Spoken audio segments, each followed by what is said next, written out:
মানে জীবনে কেউ দেখছে যে চপস্টিক দিয়ে ভাত খাইতে?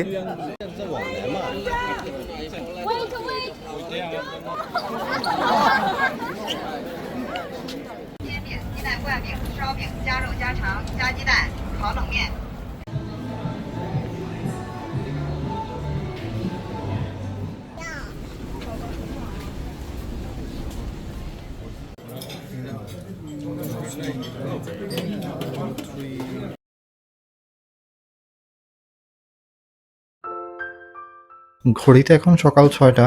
আমাদের ব্রেকফাস্ট দেওয়া হবে হোটেলের গ্রাউন্ড ফ্লোরের ডাইনিংয়ে। আমার সামনে যে ডিভাইসটি দেখতে পাচ্ছেন এটা হচ্ছে একটা রোবট, আর এটার কাজ হচ্ছে রুম থেকে কেউ কিছু অর্ডার করলে ডেলিভারি করা। জিনিসটা আসলে ইন্টারেস্টিং। ঠিক 6:30টায় ডাইনিংয়ে ব্রেকফাস্ট সার্ভ করা হলো। ব্রেকফাস্টে খাবারের ভেরিয়েশন বেশ ভালোই ছিল, কিন্তু সমস্যা হচ্ছে এখানে রুটি বা পরোটা টাইপের কিছুই ছিল না, যেটা সাধারণত আমরা বাংলাদেশিরা সকালে খেয়ে অভ্যস্ত। আর একটা জিনিস খেয়াল রাখতে হবে, এখানে কিছু নন হালাল খাবারও থাকে, যেহেতু এটা হোটেল থেকে কমপ্লিমেন্টারি হিসেবে সবার জন্যই দেওয়া হয়। তো আমি ডিম, ফ্রাইড রাইস আর কিছু ফ্রুটস আইটেম দিয়ে ব্রেকফাস্ট সেরে নিলাম। আর এখানে খাবারের কোয়ালিটি এবং টেস্ট আমার বেশ ভালোই লেগেছে।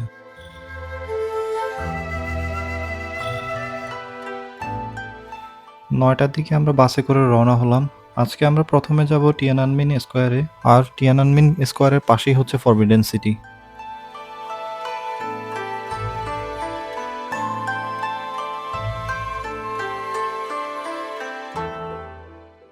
বাস একটি নির্দিষ্ট জায়গাতে পার্কিং করা হলো, এরপর বাকি রাস্তা হেঁটেই যেতে হবে।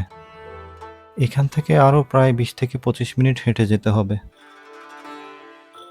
বেইজিংয়ে আপনি যেখানেই যাবেন, এমন ফুটপাতের পাশে সারি সারি ইলেকট্রিক স্কুটার এবং সাইকেল পার্কিং করা দেখতে পাবেন, এবং এটা সম্পর্কে বিস্তারিত আমি আপনাদের পরে জানাবো।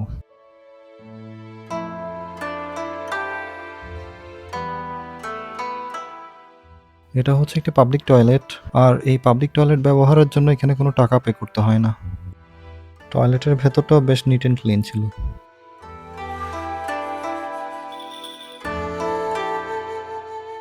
টিয়ানানমেন স্কোয়ারে প্রবেশের সময় আপনি ব্যাগ সাথে রাখতে পারবেন, কিন্তু ব্যাগে কোনো ধরনের লাইটার, সেলফি স্টিক এবং ধর্মীয় গ্রন্থ রাখা যাবে না।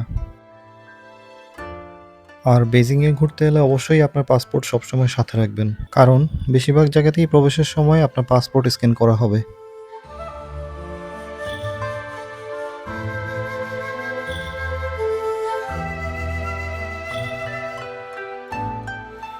ফাইনালি আমরা টিয়ানানমেন স্কোয়ারের মেইন এন্ট্রেন্সে চলে এসেছি। এখানে পুরো জায়গাটির একটি ম্যাপ দেয়া আছে। প্রবেশের পর শুরুতেই আমরা এই আন্ডারপাস দিয়ে নিচে নামলাম, এরপর আরও কিছু পথ পায়ে হেঁটে যেতে হবে।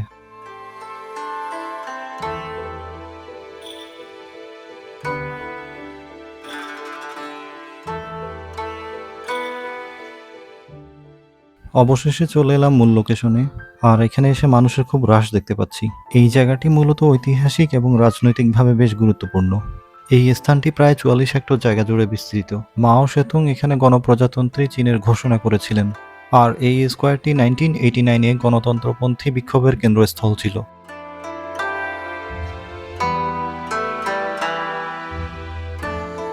একটু দূরেই ফরবিডেন সিটির প্রবেশপথ দেখতে পাচ্ছি, আর এখান থেকে ফরবিডেন সিটি যেতে হলে এই আন্ডারপাস দিয়ে নিচে নেমে যেতে হবে।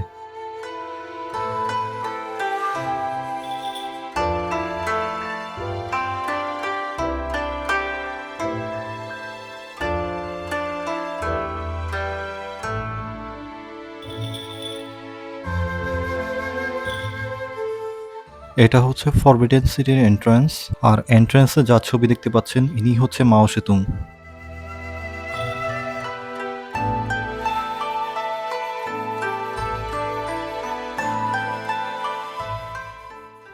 এখানে স্কুলের ইউনিফর্ম পরা যাদের দেখতে পাচ্ছেন, তারা আমাদের ইউনিফর্ম দেখে আমাদের সাথে ছবি তুলতে খুব আগ্রহ নিয়ে এগিয়ে এসেছে। এখানকার বেশিরভাগ লোকজনই খুব একটা বেশি ইংলিশ বুঝে না, কিন্তু এরা বেশ মিশুক টাইপের এবং নিজ থেকেই কথা বলতে এগিয়ে আসে। এই ব্যাপারটা আমার বেশ ভালো লেগেছে। আর তারা বাংলাদেশকে খুব পছন্দ করে, তবে তারা বাংলাদেশকে মংজিয়ালা গু নামে চিনে। এটার কোনো আলাদা মিনিং নেই, এটা মূলত তারা তাদের ম্যান্ডারিন উচ্চারণের কারণে বলে থাকে।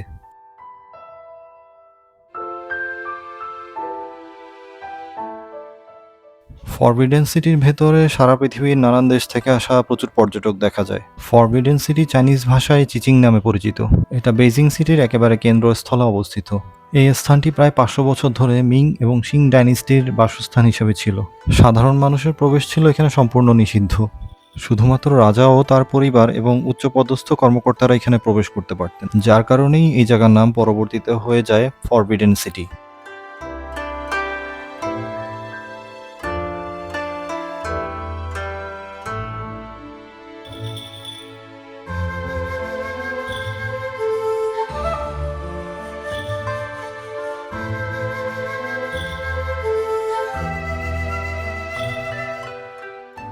এখানে আসলে অনেককেই রাজ পরিবারের মতো সুন্দর সুন্দর কস্টিউম পরে ছবি তুলতে দেখা যায়।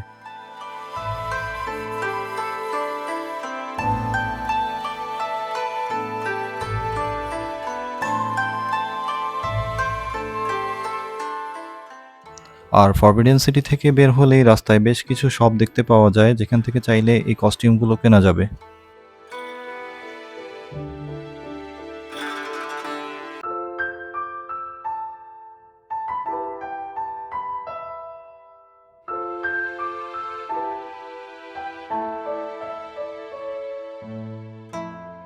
এবার রাস্তার পাশে রাখা ইলেকট্রিক স্কুটার এবং সাইকেলের ব্যাপারে কিছু তথ্য দিচ্ছি।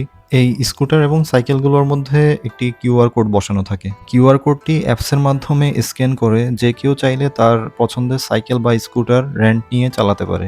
রেন্ট নিয়ে গন্তব্যে পৌঁছানোর পর নির্দিষ্ট স্থানে পার্ক করে রেখে দিলেই হয়। এই সাইকেল এবং স্কুটারগুলো চায়না গভর্নমেন্টের আন্ডারে একটি কোম্পানি মেনটেন করে থাকে। আর বেইজিংয়ে প্রতিটি রাস্তাতেই সাইকেল এবং স্কুটারের জন্য আলাদা লেন করে দেয়া আছে।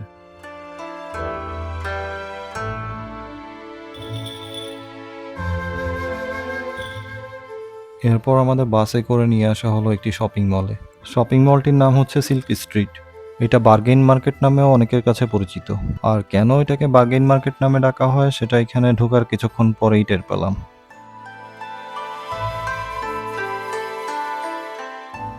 এই মার্কেটে প্রতিটি প্রোডাক্টের মূল্য অনেক বেশি দেয়া থাকে এবং আপনাকে সেটা দামাদামি করে কিনতে হবে। আপনি যদি দামাদামিতে খুব বেশি এক্সপার্ট না হন তাহলে এখানে এসে সত্যি আপনি হতাশ হবেন। আর আরেকটা ব্যাপার আপনাদের জানিয়ে রাখি, বেইজিং মূলত চিপেস্ট শপিং ডেস্টিনেশন না।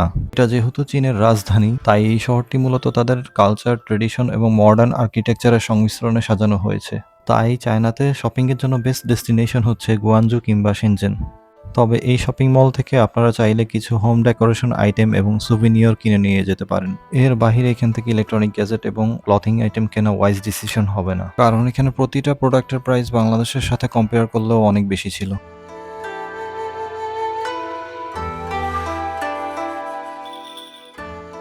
শপিং মলের নিচে বেসমেন্ট ফ্লোরে একটি সুপার শপ ছিল। এখান থেকে চাইলে কিছু ফুড আইটেম কিনে নিতে পারেন।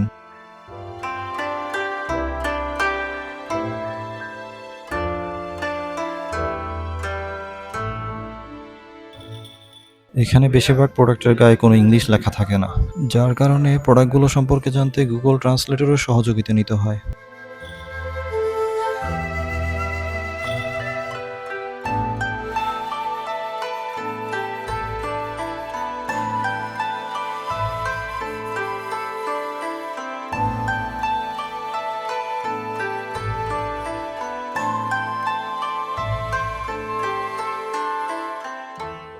সন্ধ্যায় আমরা সবাই হোটেলে ফিরলাম এবং এখানের হলে এসুসের পার্টনার মিট ইভেন্টটি অর্গানাইজ করা হলো। ইভেন্টে এসুসের বিজনেস স্ট্র্যাটেজি, তাদের নতুন প্রোডাক্ট এবং নিউ ইনোভেশনগুলো আমাদেরকে প্রেজেন্ট করে দেখানো হলো।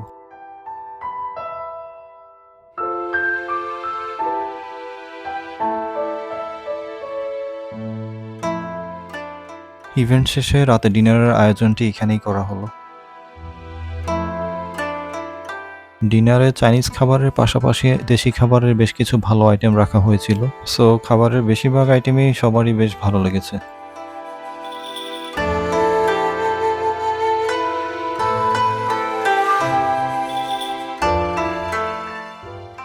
ডিনার শেষে রাত 9টার দিকে আমরা হোটেলের পাশে হাঁটতে বের হলাম।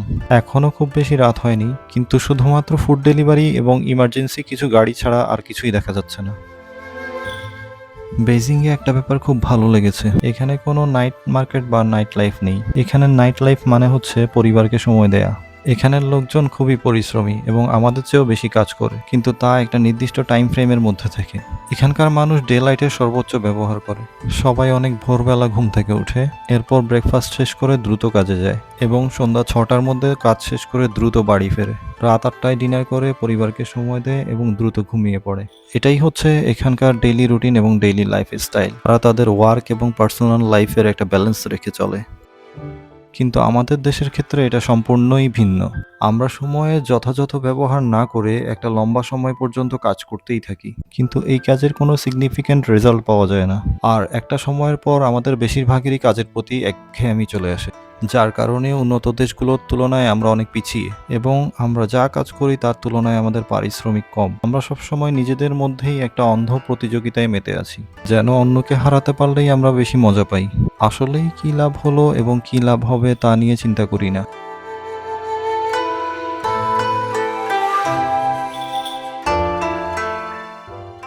যাই হোক, অনেকক্ষণ হাঁটাহাঁটি হলো, এখন আমরা হোটেলে ফিরে যাচ্ছি। আমি কোনো প্রফেশনাল ট্রাভেল ব্লগার না, ব্লগ বানানোর জন্য আমার কোনো প্রফেশনাল ইকুইপমেন্টও নাই। মূলত শখের বশেই ভিডিওগুলো বানানো হয়। আর আমি মূলত ইলেকট্রনিক এবং গ্যাজেট আইটেম নিয়ে ভিডিও পোস্ট করে থাকি। তো আমার চ্যানেলটি যদি ভালো লাগে অবশ্যই সাবস্ক্রাইব করবেন, আর ভিডিওটা ভালো লাগলে অবশ্যই একটা লাইক দিবেন।